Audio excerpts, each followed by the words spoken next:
शुरू 80 शब्द प्रति मिनट। महोदय, रेल मंत्री जी समाजवादी रहे हैं। समाजवादी आंदोलन से जुड़े रहे हैं। आरंभ से ही वे गरीबों के नेता रहे हैं और बराबर पिछड़े क्षेत्रों को विशेष अवसर देने की वकालत भी करते रहे हैं। किंतु इस बजट को देखने के बाद निश्चित रूप से यह बात स्पष्ट हो रही है कि जो राष्ट्रीय मोर्चे की सरकार बनी है, जिसके आप रेल मंत्री हैं, सत्ता में आते ही, सरकार में आते ही वे समाजवाद की बात भूल गए हैं। उनका समाजवादी रूप गायब हो गया है।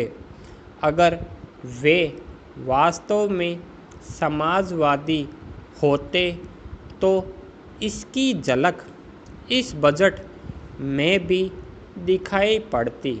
निश्चित रूप से इस बजट में इसका आभास बिल्कुल भी नहीं हो रहा है।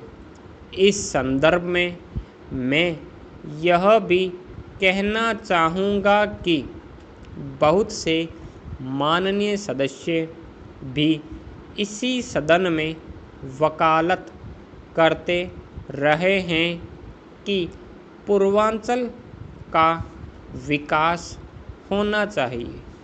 हमें वह दिन भी याद है जब आपके नेता ने लोकसभा में इस इलाके की गरीबी का उल्लेख किया था।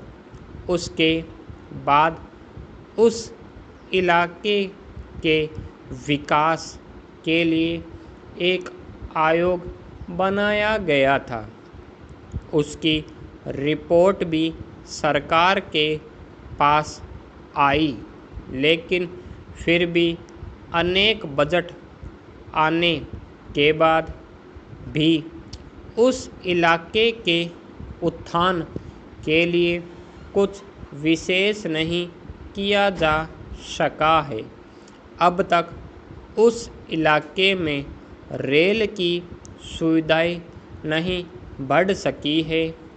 जब तक उस इलाके को रेल से नहीं जोड़ा जाएगा, उसका विकास नहीं हो सकता।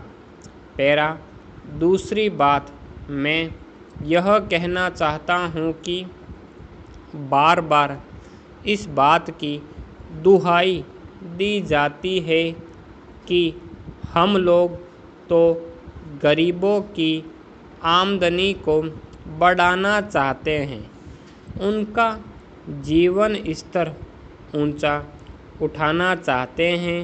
लेकिन आज स्थिति यह है कि एक तरफ तो महंगाई की मार पड़ रही है और दूसरी तरफ गांव का आदमी भागकर शहर की तरफ जा रहा है।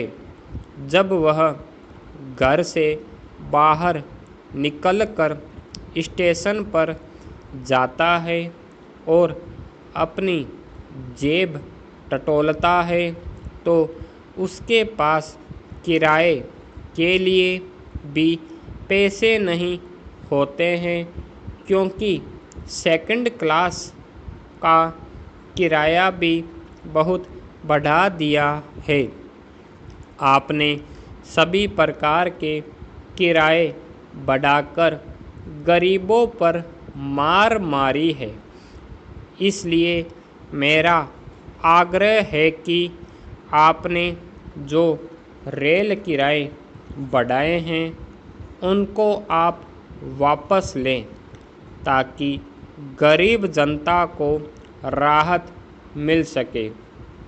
श्रीमान, आज हमारे देश में हजारों नौजवान बेकार पड़े हुए हैं। जब वे शहरों में परीक्षा देने के लिए जाते हैं तो उनको भारी किराया देना पड़ता है। स्टॉप।